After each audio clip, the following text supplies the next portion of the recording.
नमस्कार दोस्तों, कैसे हैं आप लोग। उम्मीद है आप सब ठीक होंगे। 25 अगस्त 2023 के इकोनॉमिक टाइम्स के एनालिसिस में आपका स्वागत है। दोस्तों, मैं कमेंट्स पढ़ रहा था, कुछ लोगों ने मुझे पीडीएफ के लिए बोला। पीडीएफ मैं इस पर क्या अपलोड करूं दोस्तों। मतलब आप न्यूज़पेपर है, न्यूज़पेपर ये इकोनॉमिक टाइम्स का न्यूज़पेपर आप अगर पीडीएफ फॉर्म में डाउनलोड करोगे तो आपको मिल जाएगा। आप प्लीज़ मुझे स्पेसिफाई करिए किस टाइप का पीडीएफ आप मांग रहे हो। क्या आप नोट्स मांग रहे हो? देखिए, अगर नोट्स मांग रहे हो दोस्तों तो वो मैं कहूँगा कि वो सेंस नहीं बनेगा आपके लिए, क्योंकि कोई भी लास्ट मोमेंट में ऐसे पीडीएफ्स वगैरह नहीं पढ़ते हैं। आप बेटर ये रहेगा, अगर आप कोई कैंडिडेट हो कोई एग्ज़ाम वगैरह के लिए, क्योंकि मैंने खुद भी प्रिपरेशन किया है, बेटर यही रहेगा आप इस लेक्चर के बाद आप ज़रूर इकोनॉमिक टाइम्स पढ़ें और उसका नोट्स जो आपके लिए रेलेवेंट है उस पार्ट में जाके लिखिए। आप आपके लिए कोई सेंस नहीं बनेगा अगर मैं पीडीएफ अपलोड कर दूँ। कितने सारे पीडीएफ हो जाएंगे आप सोचो। साल के मतलब 365 दिन के 365 पीडीएफ आप क्या करोगे इतना। कोई जो पीडीएफ अपलोड करते हैं दोस्तों वो इतना काम नहीं आता आपको। बेटर ये रहेगा कि आप अपने नोट्स में इस चीज़ को इनकॉर्पोरेट करिए, वो आपके लिए बेस्ट लर्निंग रहेगा। सो दैट आप जब रिवाइज भी कर रहे हो तो आप सोचिए, अगर आप जब रिवाइज कर रहे हो आपके पास ऑलरेडी 10 मटेरियल रहेंगे रिवाइज करने के लिए, फिर आप वो पीडीएफ का एक पूरा बंडल आप थोड़ी ना रिवाइज करते रहोगे। इससे अच्छा आप वो जो रेलेवेंट न्यूज़ है उसका अगर कोई सेक्शन बना कर रखा है अपने अपने नोट्स में तो उस पर इनकॉर्पोरेट करिए आप। ये बेस्ट अप्रोच रहेगा आपकी पढ़ाई के लिए। चलिए स्टार्ट करते हैं। BRICS to add 6 new members from North Africa, Gulf and Latin America. देखिए, ब्रिक्स जो है 6 मेंबर्स को ऐड कर रहा है अब अपने उस पर। अभी जो ब्रिक्स कितने कंट्रीज़ का है? Brazil, Russia, India, China and south Africa. अब क्या किसको किसको ऐड कर रहा है देखिए। Egypt, Argentina, UAE, Ethiopia, Iran and Saudi Arabia.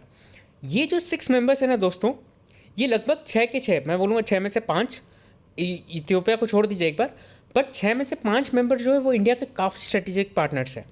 तो इंडिया को अब इस फोरम में और ज़्यादा एक बोलते हैं ना इंटरेस्ट आने लगेगा इस फोरम में, और ज़्यादा इंपॉर्टेंट हो गया ब्रिक्स का फोरम। पहले भी देखिए इंडिया के लिए काफ़ी इंपॉर्टेंट था, क्योंकि ब्रिक्स एक one of the first developing countries का फोरम था, जो कि बनाया गया था एक प्रॉपर एक डेवलपिंग कंट्रीज़ का एजेंडा को रखने के लिए। एंड अभी भी जो डेवलपिंग कंट्रीज जुड़ रहे हैं इंडिया में वो सारे स्ट्रेटेजिक पार्टनर्स हैं मोस्ट ऑफ देम। तो इंडिया को काफ़ी फोरम से फ़ायदा होगा। और तो आप ज़रूर याद रखिए ब्रिक्स का जो शेयर है, अब global share of BRICS plus 6 वो कितना रहेगा?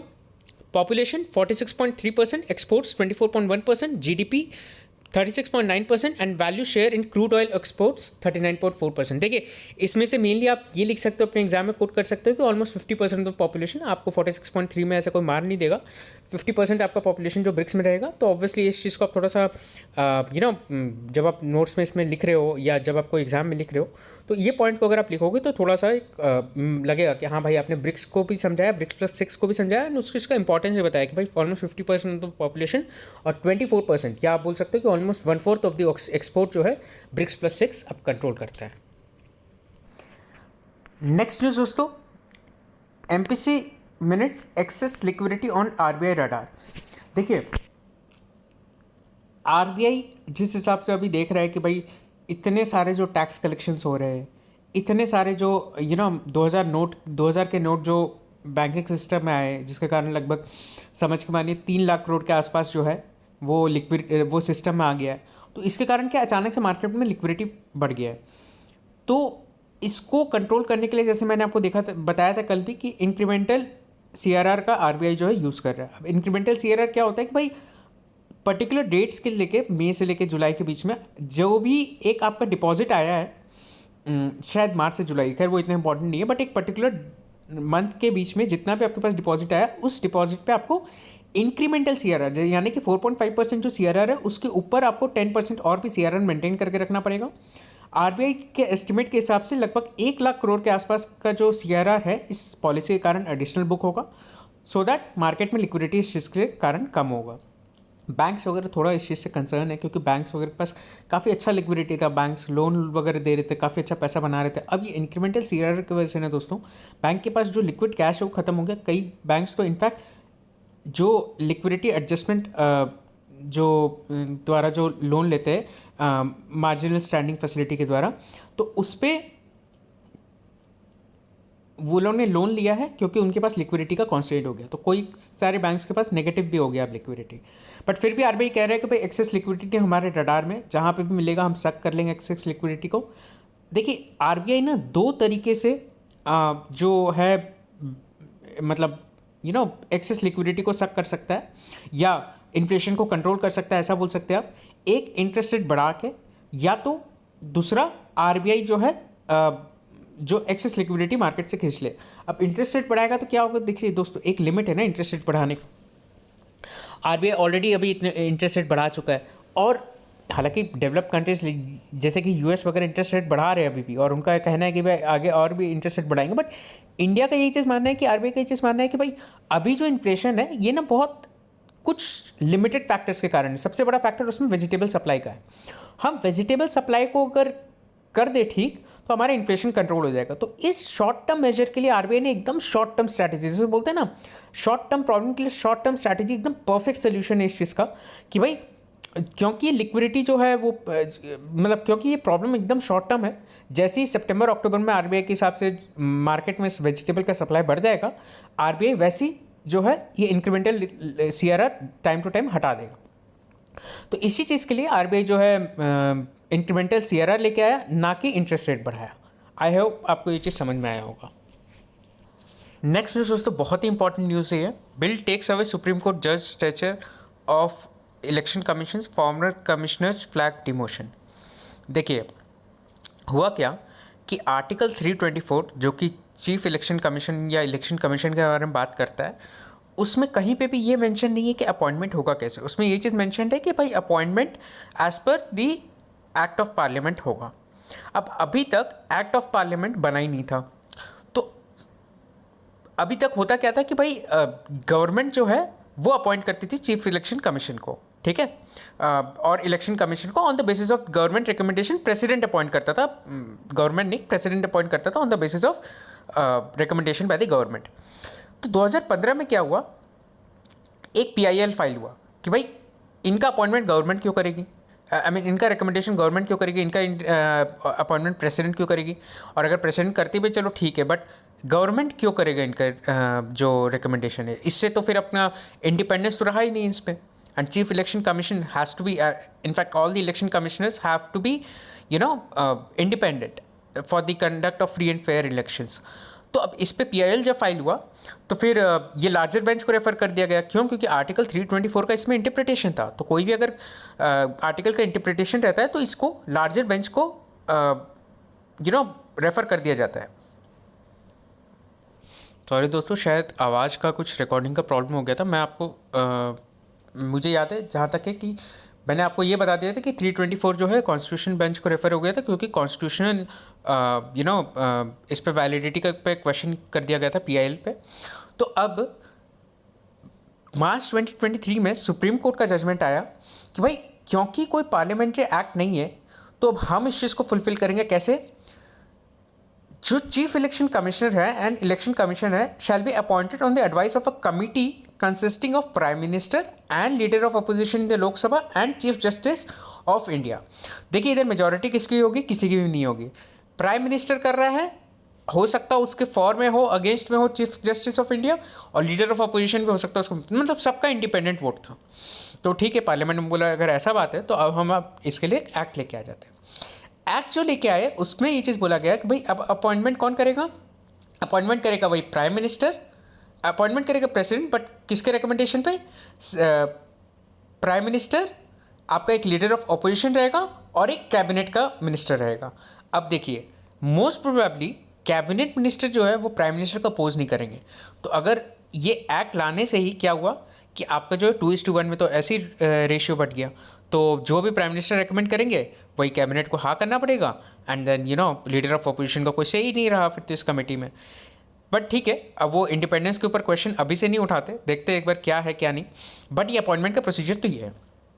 फिर उसके बाद क्या है कि अपॉइंटमेंट के लिए इन्होंने बोला है कि एक सिलेक्शन पैनल न बैठाएंगे। सिलेक्शन पैनल जो है वो आपका कमिटी ऑफ 5 मेंबर्स रहेगा, और 5 मेंबर जो है वो रिकमेंडेशन देगा, उन 5 मेंबर से वो मतलब जो prime minister, leader of opposition, cabinet minister जो है वो सिलेक्ट करेंगे एंड उसको रिकमेंड करेंगे एंड देन वो अपॉइंटमेंट होगा।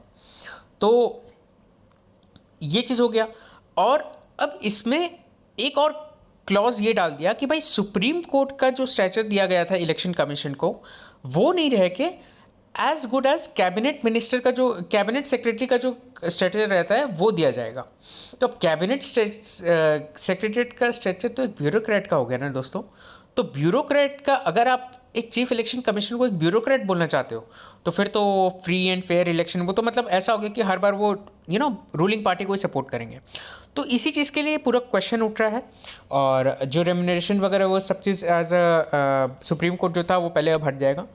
तो ये एक न्यूज़ है। नेक्स्ट दोस्तों, court can't ask for communication between ministers president in the propose law MHA to panel. देखिए IPC, CRPC and evidence act, इन तीनों को हटा के क्या कर दिया गया, भारतीय न्याय संहिता, भारतीय नागरिक सुरक्षा संहिता एंड भारतीय साक्ष्य बिल्स। तो ये तीनों को हटा के ये बिल इंट्रोड्यूस किया गया कि भाई ये 3 एक्ट जाएंगे, अब ये बिल आ जाएगा। ये बिल के तहत जो है अब कोई भी कोर्ट जो है वो एज एन एविडेंस किसी भी बिटवीन द मिनिस्टर्स या प्रेसिडेंट के बीच में कम्युनिकेशन नहीं ले सकता। मतलब सॉरी, किसी भी मिनिस्टर्स के बीच में जो भी कम्युनिकेशन हुआ है वो एज एन एविडेंस नहीं मांग सकता कोर्ट में। ठीक है। नेक्स्ट दोस्तों, EU moves investment court to settle investor state disputes. देखिए ये न्यूज़ क्या है दोस्तों कि यूरोपियन यूनियन ने एक प्रपोजल दिया है कि इंडिया को एक इन्वेस्टमेंट कोर्ट बनाना चाहिए।